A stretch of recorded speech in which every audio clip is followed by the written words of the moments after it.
परिचय। मित्रों, कभी आपने विचार किया है कि हम भोजन क्यों खाते हैं? हाँ, बिल्कुल सही, क्योंकि यह स्वादिष्ट एवं ऊर्जा का स्रोत होता है। इस मॉड्यूल में हम खाए जाने वाले विभिन्न खाद्य पदार्थों के बारे में जानेंगे। उद्देश्य।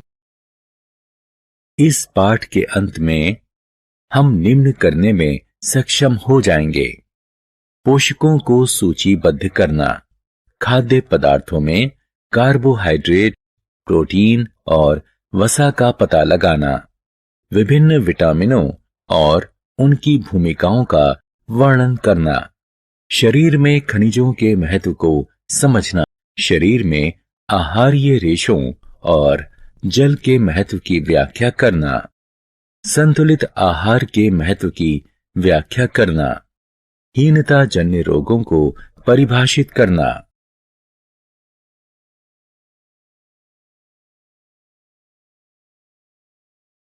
भोजन क्या है?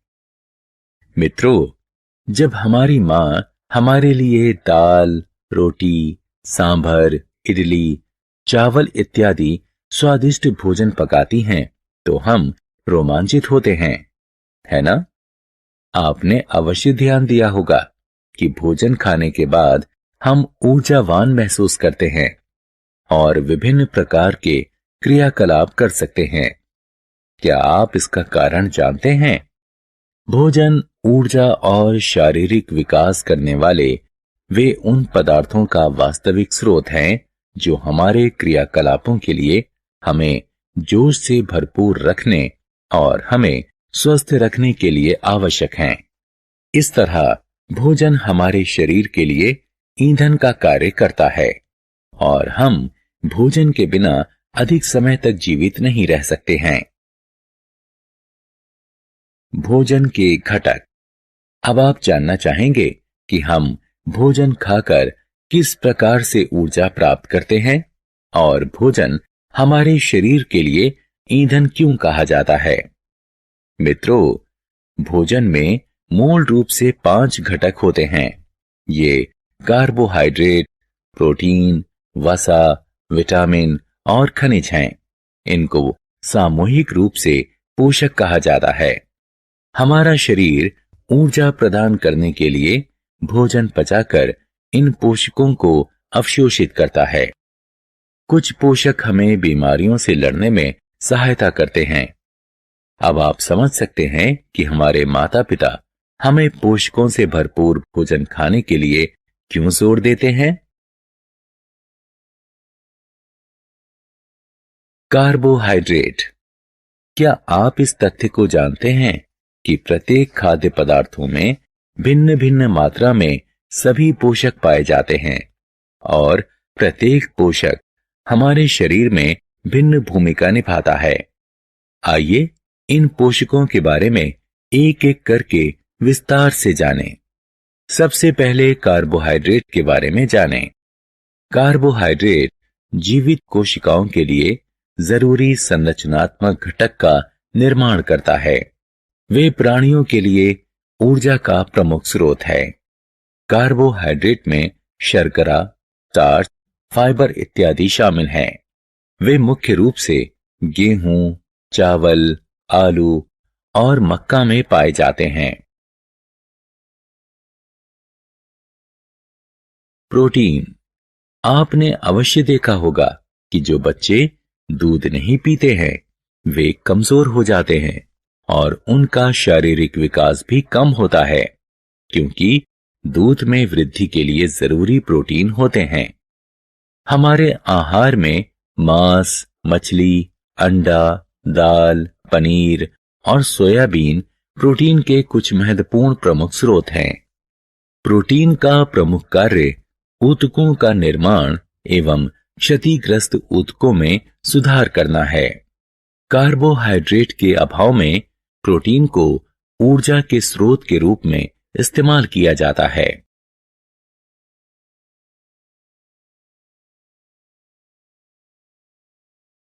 वसा। मैं जानता हूं कि आप सभी को पिज्जा, बर्गर, पनीर इत्यादि बहुत पसंद हैं। लेकिन आपके मम्मी पापा ये सब नियमित रूप से खाने से रोकते हैं, क्योंकि इनमें भारी मात्रा में वसा होता है। वसा हमें ऊर्जा प्रदान करता है।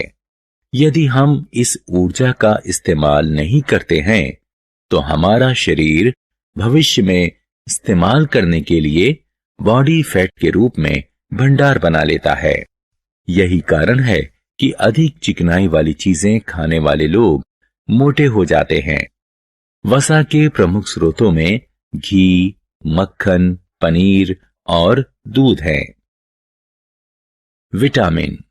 मित्रों, जब आप बीमार होते हैं और डॉक्टर के पास जाते हैं, तो वह आपको हल्के भोजन के साथ फल खाने के लिए कहते हैं, क्योंकि हमारे शरीर की अधिकांश प्रक्रिया में फलों एवं सब्जियों में उपस्थित विटामिनों की जरूरत होती है। इनकी जरूरत कम मात्रा में पड़ती है। यहाँ विटामिनों, उनके स्रोत और उनकी भूमिकाओं की सूची दी गई है।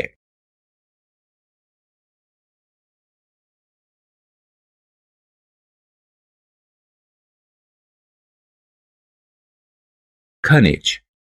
आपने खनिज से भरपूर खाद्य पदार्थों के विज्ञापन अवश्य देखे होंगे। आइए अब हम देखें कि वे क्यों इतना महत्वपूर्ण हैं। पौधों को वृद्धि के लिए खनिजों की जरूरत है। इसके अतिरिक्त हमारे शरीर में सभी रासायनिक प्रक्रियाओं के लिए अल्प मात्रा में खनिजों की जरूरत होती है। पोटेशियम, कैल्शियम, आयरन इत्यादि खनिजों के कुछ सामान्य उदाहरण हैं। आइए हम अगली तालिका में खनिजों के स्रोतों और उनकी भूमिकाओं के बारे में कुछ और जानें। आहार्य रेशे। प्रिय मित्रों, क्या आप जानते हैं कि हमारे शरीर में पोषक तत्वों के अतिरिक्त आहार तंतु भी महत्वपूर्ण भूमिका निभाते हैं। इनको सामान्य रूप से रूक्षांश यानी रफेज के रूप में जाना जाता है। यहां आपके लिए यह जानना जरूरी है कि रूक्षांश हमारे शरीर को कोई पोषण नहीं प्रदान करता है, लेकिन इसका आयतन बढ़ा देते हैं। ये केवल पौधों में पाए जाते हैं। दाल, आलू, ताजे फल और सब्जियां रूक्षांश के प्रमुख स्रोत हैं। ये हमारे शरीर को अपचित भोजन से छुटकारा दिलाते हैं। जल। आइए अब हम जल के बारे में जानें, जो हमारे भोजन का भी महत्वपूर्ण घटक है। हमारा शरीर अधिकांश जल द्रव रूप में ग्रहण करता है। इसके अतिरिक्त हम भोजन पकाते समय भी इसमें जल मिलाते हैं। जल हमारे शरीर को भोजन से पोषक अवशोषित करने में सहायता करता है। यह हमारे शरीर से कुछ अपशिष्टों को पेशाब एवं पसीने के रूप में बाहर निकालने में भी सहायक है। हीनता जन्य रोग। मित्रों, संतुलित आहार के बारे में जानने के बाद हमें यह भी अवश्य जानना चाहिए कि यदि हम उचित आहार नहीं लेते हैं तो हमें किन समस्याओं का सामना करना पड़ेगा। मुझे आशा है कि आपने हीनान रोगों के बारे में अवश्य सुना होगा। ये रोग तब होते हैं जब कोई लंबे समय तक पोषकों की कमी होती है और इसीलिए ये हीनान रोग कहलाते हैं। यहाँ कुछ हीनान रोगों और उनके लक्षणों की सूची दी गई है। यहाँ कुछ हीनान रोगों और उनके लक्षणों की सूची दी गई है। सारांश। आइए हमने जो कुछ सीखा है उसे संक्षेप में दोहराएं। हमारे भोजन में प्रमुख पोषक कार्बोहाइड्रेट, प्रोटीन, वसा, विटामिन और खनिज होते हैं। इसके अतिरिक्त भोजन में आहार्य रेशे एवं जल भी होते हैं। कार्बोहाइड्रेट और वसा हमारे शरीर को प्रमुख रूप से ऊर्जा प्रदान करते हैं। प्रोटीन और खनिज हमारे शरीर के विकास के लिए आवश्यक है। विटामिन हमारे शरीर को बीमारियों से बचाते हैं। संतुलित आहार हमारे शरीर के लिए आवश्यक समस्त पोषक उचित मात्रा में प्रदान करता है तथा साथ ही साथ रूक्षांश और जल भी प्रदान करता है। अगर हमारे भोजन में एक या अधिक पोषकों की कमी लंबे समय तक बनी रहे तो यह कुछ प्रकार की बीमारियों या डिसऑर्डर का कारण बन सकता है। इस प्रकार की बीमारियां हीनान रोग कहलाती हैं।